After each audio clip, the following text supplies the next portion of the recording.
Eu sou a Mirella Oliveira e hoje a gente vai continuar o nosso curso de pesquisa clínica e a nossa terceira aula vai ser discutir o tema elaborando a questão de pesquisa e desenvolvendo o plano de estudos.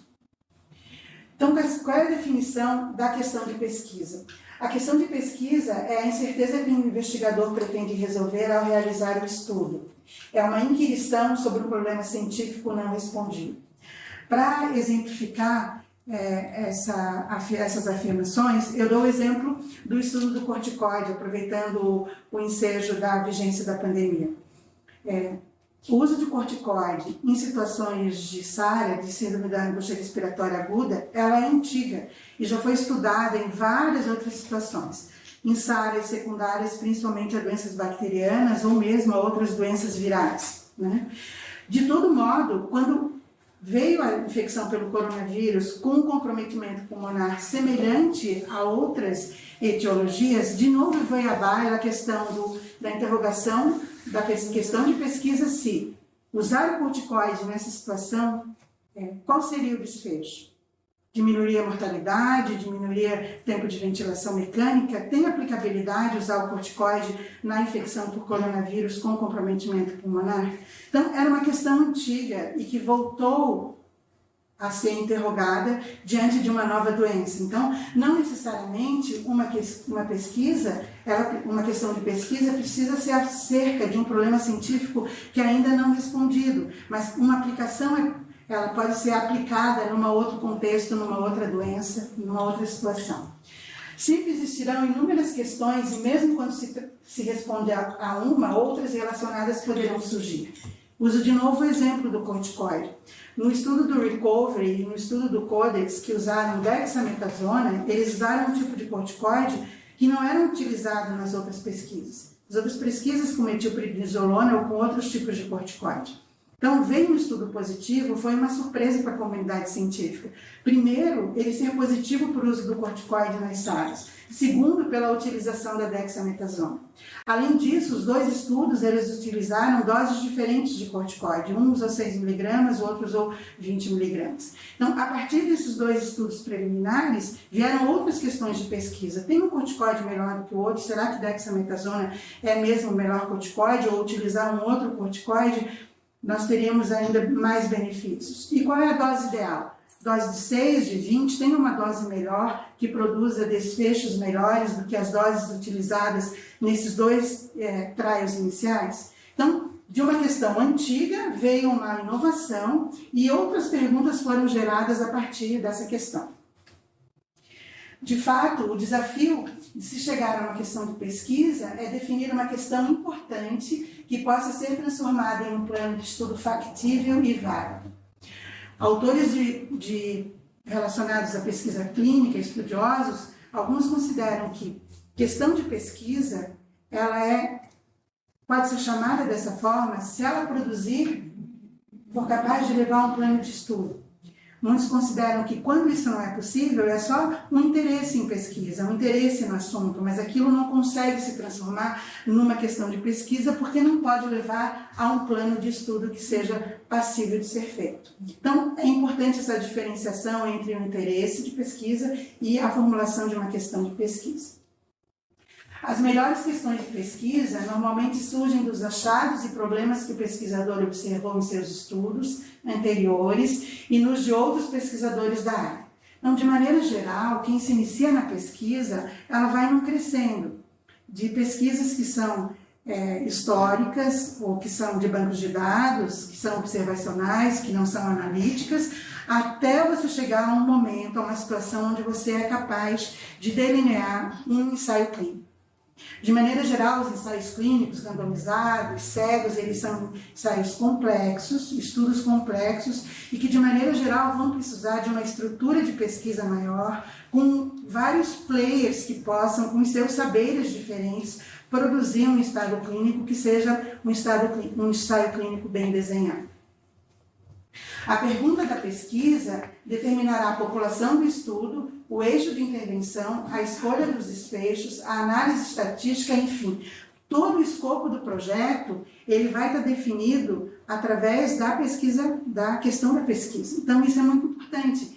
Se eu vou fazer uma intervenção, a melhor maneira de fazer a intervenção é uma intervenção que seja cega, por exemplo, e que seja num ensaio clínico, né? Se possível, aquela intervenção ser cega ou não. Se eu vou fazer, vou dar o exemplo de um estudo próprio, né?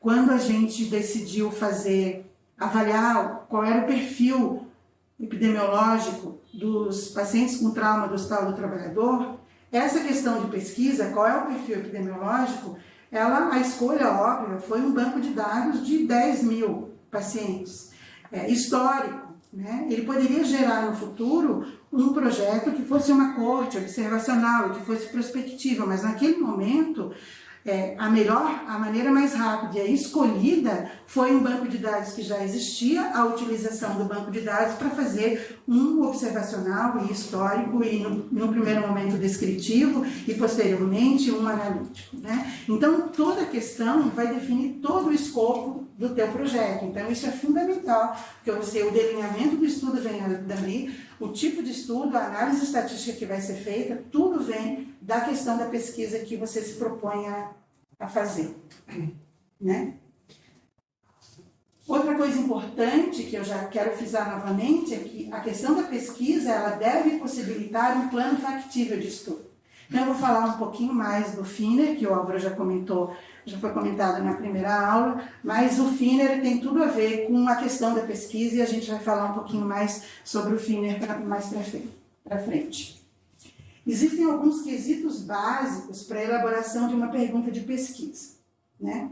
Primeiro, é o domínio da literatura. Conhecer a literatura acerca daquele assunto. Lembrando daquilo que eu falei anteriormente, eu vou falar no FINER depois, a questão da pesquisa, ela tem que ser um plano factível e, de preferência, ela tem que responder a uma resposta que ainda não foi dada, ou uma resposta nova, né? Então, é fundamental que você conheça a literatura, porque, de fato, se você não o fizer, você estará fazendo uma questão de pesquisa que já foi respondida, que não há nenhum interesse em fazê-la novamente, em responder novamente um assunto sobre o qual já não tem, às vezes, nem mais equipagem para você fazer, principalmente um ensaio clínico, por exemplo, com uma intervenção, eventualmente. Outro pressuposto é a atitude cética, né? Atitude de curiosidade, de você estar sempre revendo aquilo que você está vendo no seu dia a dia, né? Imaginação ativa e criatividade. Então, eu vou falar um pouquinho sobre esses 3 quesitos básicos, né? Primeiro quesito, dominando a literatura.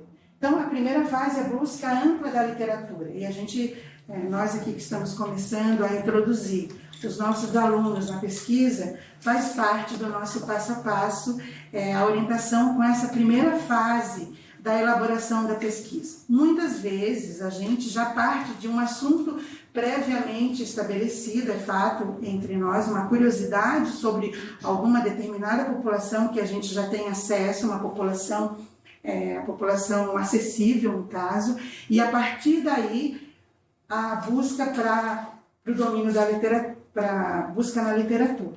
Então, busca ampla de toda a literatura é bem importante, ler criticamente estudos originais, muitas vezes não tem disponível, mas o ideal é que se procure também por estudos originais, fazer uma revisão sistemática. Outra possibilidade é a participação em congresso. Por quê? Porque muitas vezes surge durante uma palestra, uma conferência, uma mesa, uma ideia sobre uma questão de pesquisa, eventualmente você tem até a população acessível para responder aquilo, você não tinha pensado naquilo antes e surge a ideia durante um congresso, por exemplo. A outra vantagem, a outra possibilidade que um congresso oferece é que muitos estudos ou muitas investigações, elas ainda não foram publicadas. E elas são mencionadas num congresso, às vezes, 1 ano ou mais antes da publicação numa revista científica. Então, isso pode criar um alerta para uma possibilidade de uma proposição de uma questão de pesquisa. Além disso, estabelecer vínculos com especialistas. Eventualmente, durante a procura na literatura, você já identifica especialistas, pesquisadores, daquele assunto em questão que lhe interessa. No congresso, idem. O congresso é uma possibilidade de você fazer uma interação com especialistas e pesquisadores daquela sua área de interesse. Outro quesito é a atitude cética. Por exemplo, você questionar ideias correntes, né? Dando um exemplo aqui de ideias correntes, que inclusive é a ideia que está no livro. Então, Quinn e colaboradores, eles observaram que muitos pacientes que eles atendiam, eles tinham uma lesão de pele, um corte, que atingia a derme. E, teoricamente, na literatura, essa lesão ela tinha que ser suturada. Aparentemente, o desfecho era melhor com relação à cicatrização e à estética se ela fosse suturada. Mas, na observação daquele pesquisador, ele achava que ela não precisaria ser necessariamente assim, que só a aproximação das partes seria suficiente sem sutura. Então, ele começou a ter atitude cética com relação a uma ideia corrente que, inclusive, já existia na literatura. E ele, então, montou a sua questão da pesquisa, comparando dois grupos, um que ele suturava e o outro que ele só fazia a aproximação das partes, e ele, inclusive, chegou à conclusão que a aproximação das partes, em lesões que eram até 2 centímetros, tinham um desfecho de cicatrização e estético melhor do que fazer a sutura. Então, essa ideia cética sobre respostas já teoricamente respondidas, que também é importante para você formular, eventualmente, uma nova ideia sobre a ser respondida. Novas tecnologias que são aplicadas numa situação e que passam a ser aplicadas em outras.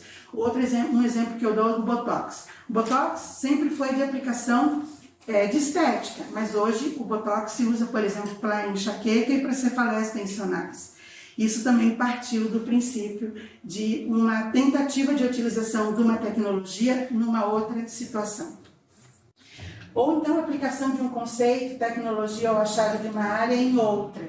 E esse é outro exemplo que dá no livro um dos livros que nós pesquisamos aqui.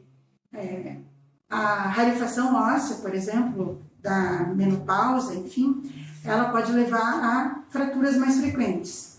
A partir desse achado de uma área, foi proposto um estudo para relacionar alteração cognitiva mais frequente com rarefação óssea, que tinha também a ver com uma deterioração que não era só física e do ósseo, mas também com uma deterioração cognitiva. Né? Então, são inter-relações que você pode fazer aqui, tendo uma atitude cética com relação, inclusive, a questões de pesquisa já teoricamente respondidas. Imaginação ativa e criatividade é o terceiro quesito importante. Observação cuidadosa de pacientes, e um exemplo que eu dou também é atual, o exemplo da pandemia é o exemplo da pronação em pacientes em ventilação espontânea. A pronação é uma intervenção que sempre foi feita em pacientes em ventilação mecânica e com um estudo, um ensaio clínico com redução da mortalidade nos pacientes em ventilação mecânica quando eles tinham determinadas características. A observação foi mostrando que os doentes que faziam a posição prona, posição de bruço, mesmo em ventilação espontânea, agora, durante a pandemia do coronavírus, eles tinham melhora clínica, melhorava a saturação, baixava a frequência respiratória e tinham melhora subjetiva. Né? Isso foi importante, primeiro, porque isso, a princípio, observacional, nós passamos a deixar com que os pacientes ficassem na ventilação prona, mesmo na espontânea. Os pacientes começaram a fazer essa posição até espontaneamente e agora nós temos aí vários centros pesquisando se realmente a ventilação prona e espontânea vai melhorar, modificar desfechos. Né? A docência. A docência também é outro estímulo para que você possa fazer formular uma boa questão de pesquisa clínica. Primeiro porque a docência, a princípio, um bom professor, ele está sempre estudando e se atualizando, enfim, com o sentido de treinar os seus alunos da melhor maneira possível. Se ele tiver a sorte de ter um grupo de alunos que são alunos que o estimulam, que são questionadores, isso também vai fazer com que aquele pesquisador ele possa tentar procurar respostas a partir dos questionamentos, por exemplo, de seus próprios alunos. A criatividade. Conversas informais com colaboradores ou pequenos grupos que discutem pesquisa podem acender alguma ideia sobre algum assunto que possa servir para uma boa questão de pesquisa, né? E, por fim, a persistência. Persistência e aqui a persistência, ela tem dois lados, né? Persistir o suficiente para poder viabilizar aquela questão de pesquisa que é importante para você e para o grupo, mas muitas vezes você tem que ter o bom senso de que você está gastando energia demais e que você não é capaz de tornar aquela sua questão de pesquisa num plano de estudo, num plano factível, e você tem que ter uma balança entre a persistência e a desistência. Bom, e aqui agora falando um pouquinho do nosso FINER, né? Que é factível, interessante, ético e relevante. Então, o factível eu tenho um número adequado de sujeitos, por exemplo, eu tenho uma população acessível onde eu possa aplicar a minha questão da pesquisa, né? Dando um exemplo aleatório, eu particularmente tenho interesse em transplante. Não atendo transplante em lugar nenhum. Não conheço nenhuma UTI de transplante que tem aqui em Curitiba, nem no Paraná. Como é que eu vou fazer um ensaio, um trial, ou precisando de sujeitos de transplante? A não ser que eu faça algum convênio com alguma instituição que atenda transplante, e quanto mais problema eu tenho, quanto mais dificuldade eu tenho para fazer isso tudo, menos factível fica a minha questão da pesquisa. Porque ela vai dar muito gasto de energia, ela vai dar muito trabalho. Ou eu não tenho domínio técnico adequado para fazer aquela proposição. Ela é viável em termos de tempo e de custo? Algumas precisam de financiamento, algumas são caras, eu sou capaz de financiar aquela pesquisa com aquele escopo que eu gostaria de estudar. Ela é interessante. Descobrir a resposta é estimulante para o investigador e para os seus colaboradores. Ela é nova, e aqui a gente já falou um pouquinho. Ela não precisa ser nova, mas ela tem que trazer um outro olhar sobre, eventualmente, alguma coisa que já foi respondida, sobre uma nova população ou sobre um novo aspecto, né? Mesmo que seja uma pergunta, uma questão já estudada por outros. O importante é que ela forneça novos achados. Às vezes ela pode ser negativa, mas às vezes um estudo negativo ele também é importante, né? Confirma, refuta ou expande achados anteriores. Eu dou um exemplo aqui do estudo do Rivers, que foi um estudo na área de terapia intensiva lá primeiro foi da década de 90, mas que foi um divisor de águas, né? Era um estudo que comparava você fazer intervenções só sobre achados clínicos num paciente com choque, ou fazer intervenções utilizando um alvo, que era a saturação venosa central de oxigênio na época. Foi um estudo que mudou completamente, foi um paradigma aí na medicina intensiva, mas que depois foi um estudo que ninguém conseguiu mais reproduzir na sequência, né? Então, vários outros estudos foram negativos. E um estudo inicial, que foi um divisor de águas na terapia intensiva na época, né? O conceito de interessante tem a ver também com levar a inovações em conceitos sobre saúde e doença, na prática médica ou em metodologias de pesquisa. E o último é o ético. Se ele é adequado para um estudo de comitê de pesquisa, se ele aprovaria. Então, um exemplo. É ético você usar placebo quando você está usando uma nova intervenção, se existe um tratamento estándar para aquela doença? A não ser que seja uma medicação que não tenha nenhum tratamento para ser comparado. Então, você usa um placebo, né? Por isso que os estudos de antibiótico, por exemplo, de maneira geral, eles usam um tratamento estándar versus um tratamento da droga nova que está sendo pesquisada, né? Agora, você usar, por exemplo, um coquetel de anticorpos com um placebo para a Covid, não há problema, porque não tem um tratamento efetivo para aquilo, você não tem um tratamento estándar. Então, usar o placebo com essa comparação é ético, né? E se é relevante, se terá impacto significativo no conhecimento científico, na prática clínica ou nas políticas de saúde, e se vai poder influenciar direcionamentos futuros de pesquisa. O factível, isso aqui é fundamental para conhecer desde o início os limites e problemas práticos de se estudar uma questão de pesquisa, né? Antes de você despender muito tempo e esforço num caminho que já vai ser difícil. Então, eu vou ter que eu não entendo daquilo, eu vou precisar de um especialista, eu vou precisar de um pesquisador que já tenha feito aquilo na área, não tenho a população acessível, eu vou ter que fazer um convênio para a população acessível. Isso vai aumentando o tempo de pesquisa de maneira importante, às vezes até para inviabilizar o teu estudo, né? E eu dou como exemplo um estudo que vai ser feito, né? Mas é um estudo de célula-tronco nos pacientes com Covid-19. Nós que estamos atendendo pacientes com Covid não temos nenhuma experiência com fazer célula mesenquimal. O laboratório que faz as células mesenquimais, ele não tem a população acessível que é a população com Covid, ele tem a expertise. Então, para esse estudo sair, além disso, a utilização da célula mesenquimal como uma terapêutica é considerada uma medicação nova, ela tem que passar por todas as fases da Anvisa de registro de produto. Então, nós estamos com um desenho que começou em março de 2020 e que ainda não foi possível começar o estudo em abril de 2021. Porque a complexidade vai ficando cada vez maior quando você precisa de uma estrutura muito grande para fazer. Ele é factível? Mas o tempo, a energia, o dinheiro, enfim, para ser usado, ele vai impactando, né? Quando você, dependendo da questão da pesquisa que você formular. São muitas as motivações para o investigador formular determinada questão de pesquisa. Pode ser suporte financeiro, por exemplo. Pode ser uma nova etapa lógica na carreira, então ele tem uma carreira universitária, ele precisa pontuar para aquilo, e ele não necessariamente tem a curiosidade do pesquisador, um interesse para a pesquisa, mas ele tem que cumprir uma etapa da sua carreira. Ou então, ele quer chegar à verdade sobre um assunto que parece interessante e desafiador.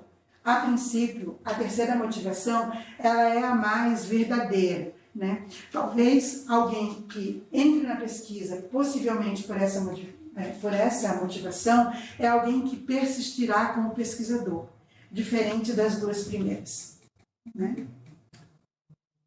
Nova, eu já falei bastante sobre isso, mas as boas pesquisas clínicas, elas produzem informações novas, né? Um estudo que reitera aquilo que já foi feito, ele não tem interesse de pesquisa, a não ser, como eu já falei, que ele vai utilizar uma questão para outro contexto, outra doença, fazer uma transposição da tecnologia para, por exemplo, para outra situação clínica, e eu já dei alguns exemplos aí, como botox, como corticoide e outros, né? Embora o caráter inovador seja um critério importante, a questão não precisa ser totalmente original, né? Ela pode se valer de uma observação anterior, que tem que ser replicada, eu dei o exemplo do estudo do Rivers, né? Se os achados de uma população se aplicam a outra, né? Mas o estudo confirmatório, ele também é útil se evitar as limitações dos estudos anteriores ou se o resultado a ser confirmado for inesperado. Por exemplo, eu dei o exemplo do corticoide, da dexametasona, nos pacientes com pneumonia por Covid. Ética, também já comentei alguma coisa, mas uma boa questão de pesquisa, ela deve ser ética. Se o estudo impõe risco físico ou invasão de privacidade inaceitável, o investigador deve buscar outras formas de responder à questão. E ela é relevante, né? Relevante é se ela traz avanço para o conhecimento científico, se ela vai influenciar o manejo clínico e as políticas de saúde, ou vai direcionar para pesquisas futuras. Bom, para desenvolver a questão de pesquisa e o plano de estudo, então, ela tem que ter todas essas características. E é uma coisa importante fazer um anteprojeto. O anteprojeto, ao se escrever um anteprojeto, ele auxilia na elaboração do plano de estudo e na identificação de potenciais problemas e serve de base para a contribuição dos envolvidos. Então, um anteprojeto escrito, ele coloca as ideias no papel e faz com que todos aqueles que estarão envolvidos, eventualmente, naquela pesquisa, possam refutar, possam colaborar, possam dar outras sugestões, e às vezes o projeto original, ele eventualmente pode ser bem diferente do anteprojeto proposto. Então, essa fase do anteprojeto, ela também é bem importante. Para os problemas e abordagens, a gente tem duas abordagens complementares sugeridas. Tanto para a proposição do projeto, para a questão de pesquisa, e para o anteprojeto. É o aconselhamento e o processo interativo. O aconselhamento é incluir no grupo os principais representantes de cada um dos aspectos do estudo. Então, aqui a gente já tem um grupo hoje formado, capaz de fazer pesquisas mais complexas e que tem várias contribuições. Tem alguém da estatística, tem pesquisadores sêniores, tem alguém da regulação, tem júniores, pesquisadores júniores. Então, todos com saberes diferentes, eles contribuem para a reformulação, tanto da questão da pesquisa, como a mudança do anteprojeto. Então, o ideal é que você tenha pelo menos um pesquisador sênior. Você pode ter pesquisadores externos com pesquisa relacionada e, eventualmente, especialistas. Dou um exemplo aqui de pesquisa clínica que nasceu de um pesquisador externo e especialista. Um intensivista encontra um neurologista que pergunta por que os pacientes com Parkinson morrem tanto na UTI? E o pesquisador sênior, mas será que os pacientes com Parkinson morrem mesmo mais do que os outros na UTI? E surge daí, então, uma pesquisa para ver se os pacientes com Parkinson realmente morrem mais ou não na UTI, com a participação e uma ideia, uma troca de ideia com um pesquisador externo e um especialista. Né? E o processo interativo, esse exemplo que eu dei do pesquisador externo e do especialista faz parte, claro, do processo interativo, mas processo interativo significa todas as pessoas envolvidas de áreas diferentes que vão colaborar no anteprojeto e no projeto final, fazendo alterações incrementais no delineamento do estudo, estimando o tamanho da amostra, revisando o projeto com colaboradores, realizando pré-testes dos pontos principais do estudo e revisando o conjunto. Uma vez que estiver escrito o anteprojeto, os colaboradores farão uma revisão formal, que geralmente irá resultar em melhorias importantes e o projeto final.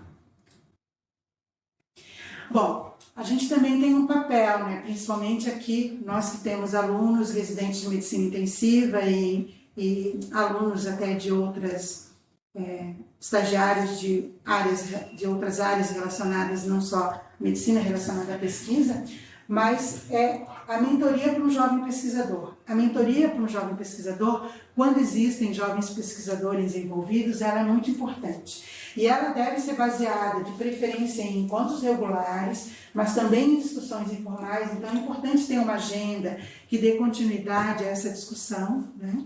Para que um anteprojeto não se perca ou uma questão de pesquisa não seja efetivamente transformada num plano de estudo futuro.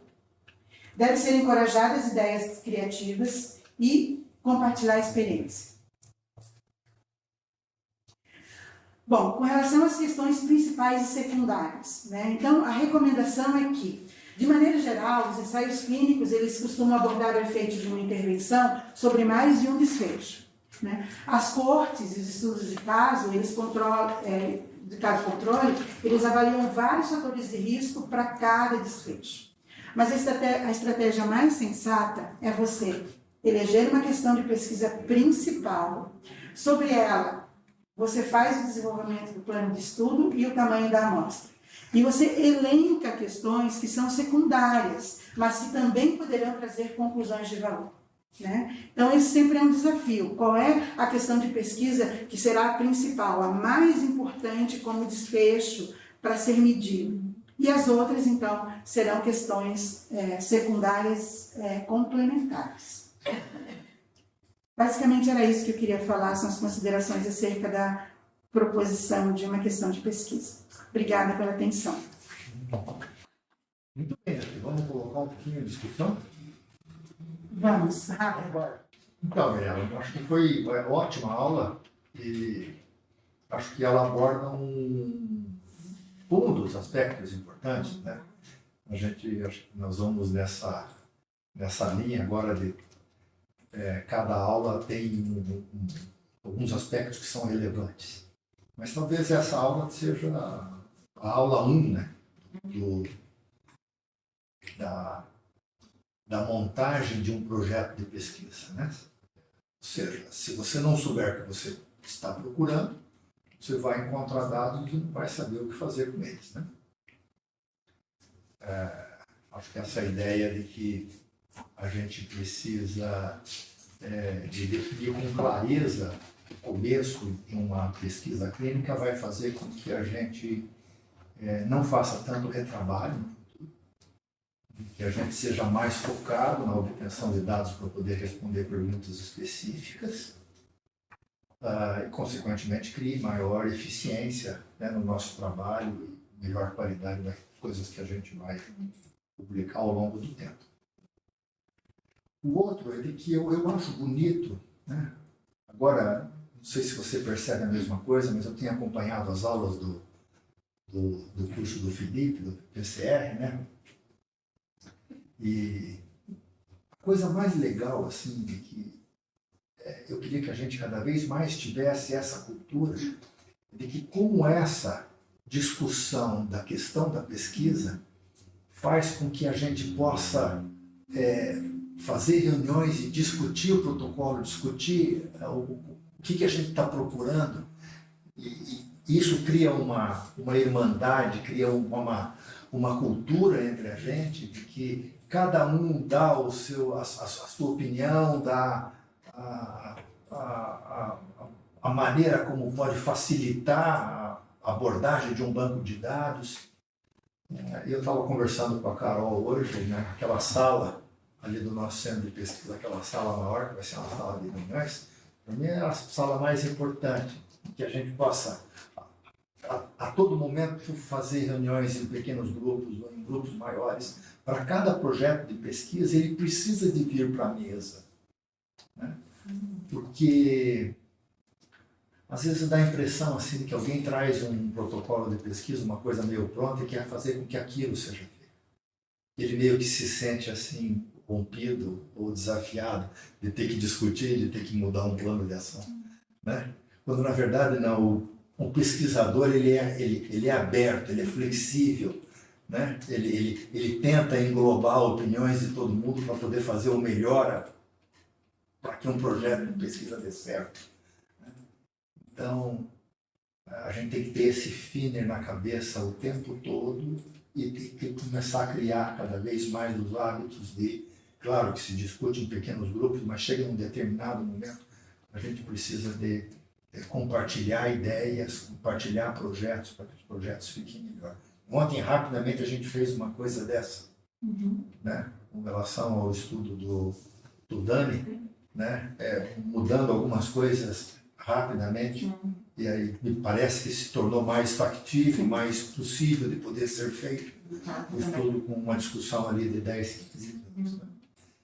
E eu vejo que nas aulas do Felipe, naqueles capítulos, a coisa mais bonita que tem é você ver aquele última parte da discussão em que o pesquisador começa a discutir de como transformar aquela ideia que surgiu às vezes num jantar, que surgiu às vezes num cafezinho, ou surgiu num congresso, ou surgiu de um texto que alguém estava lendo no final de noite, ficou com aquele negócio da cabeça, e não tem resposta certa para isso. Não há uma só resposta. Há a melhor resposta que você pode oferecer para aquela questão de pesquisa naquele momento com os recursos que você tem.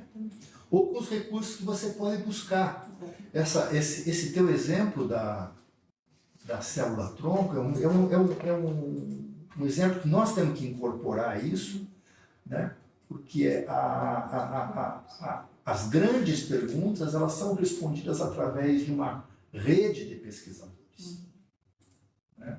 Se a questão for facilmente respondida só por aquilo que nós temos, ela, não vou dizer que ela não seja importante, mas possivelmente ela é menos importante do que se a gente conseguir transcender e ir buscar outros grupos, outras expertises que possam fazer experiência e possam trazer a experiência deles para poder responder uma questão que a gente não consegue responder sozinho.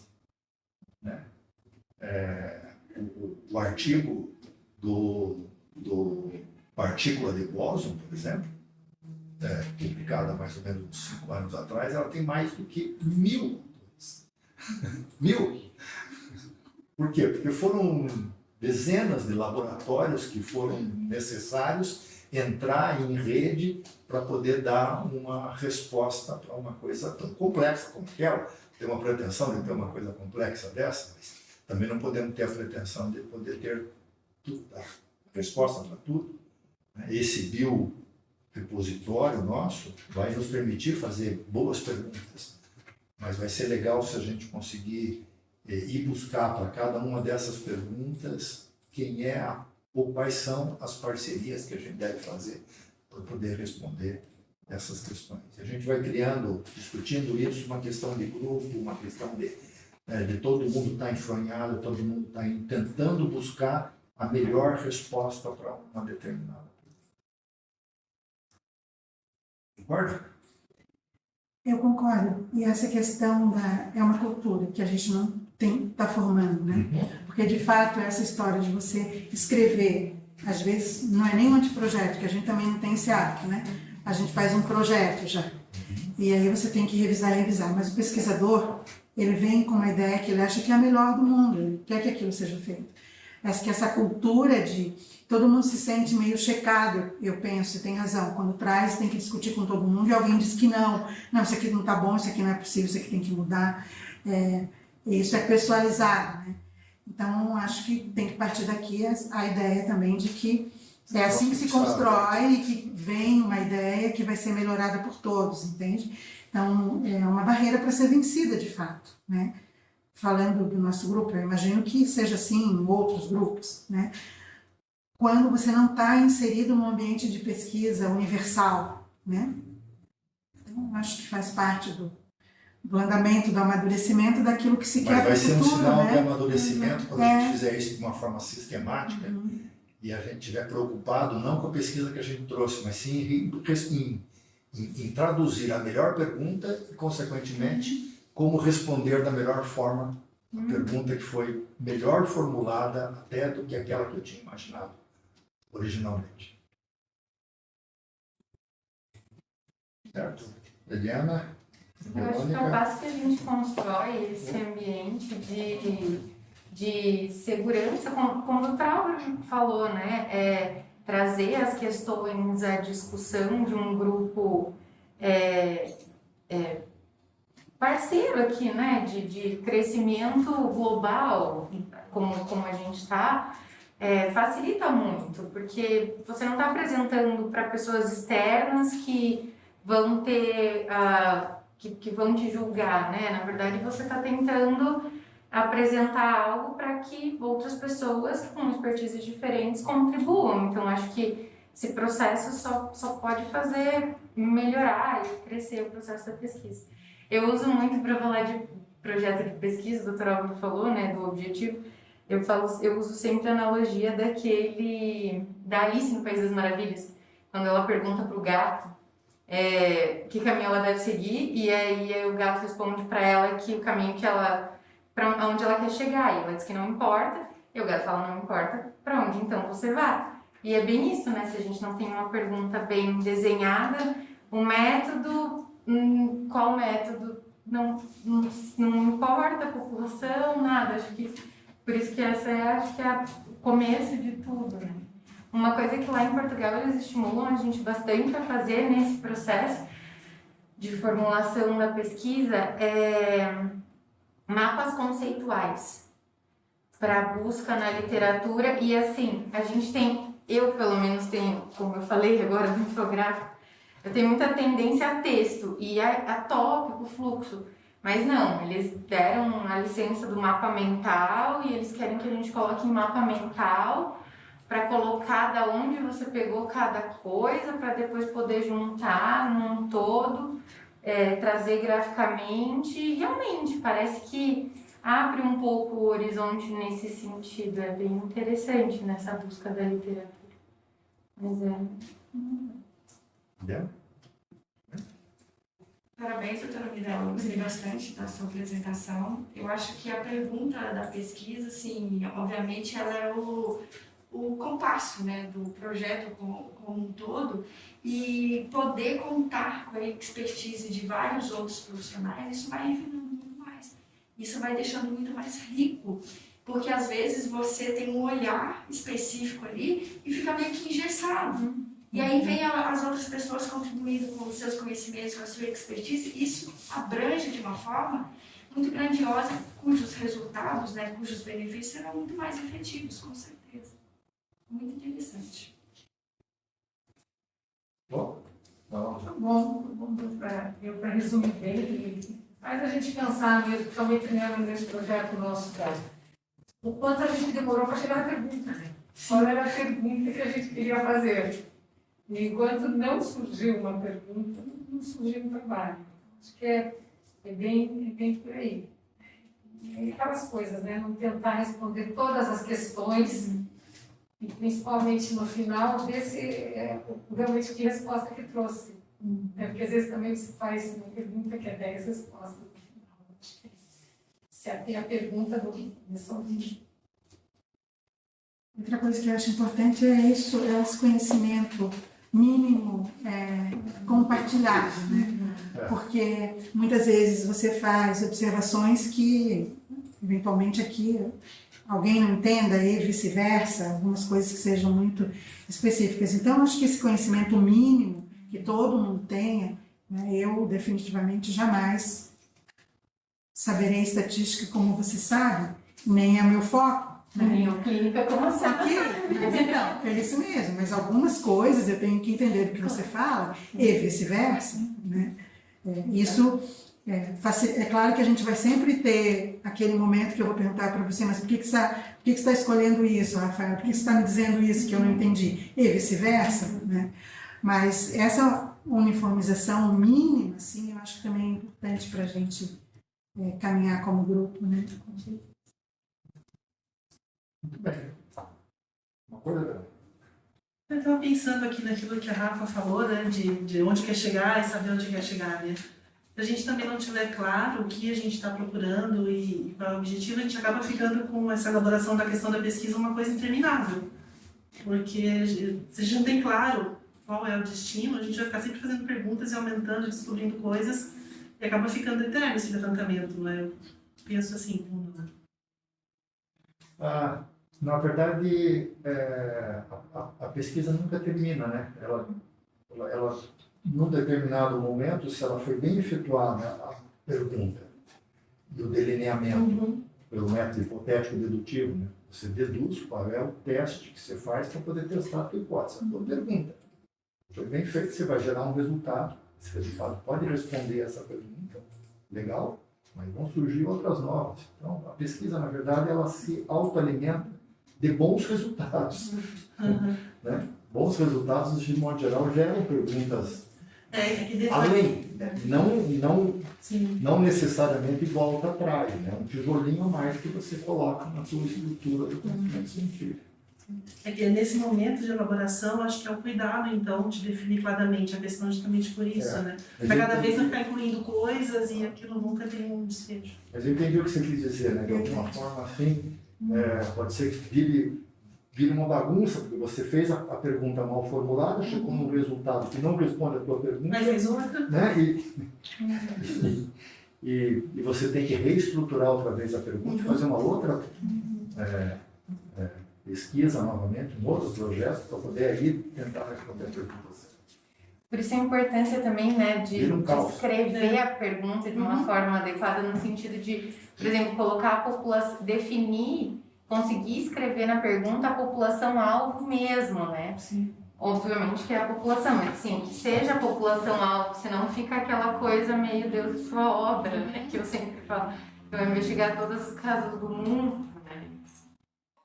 Muito bem, obrigado, Mirella, pela aula. Quero agradecer a presença de todos e convidá-los para a próxima aula. A próxima aula vai ser escolhendo os sujeitos do estudo na próxima terça-feira. Obrigado e bom dia a todos.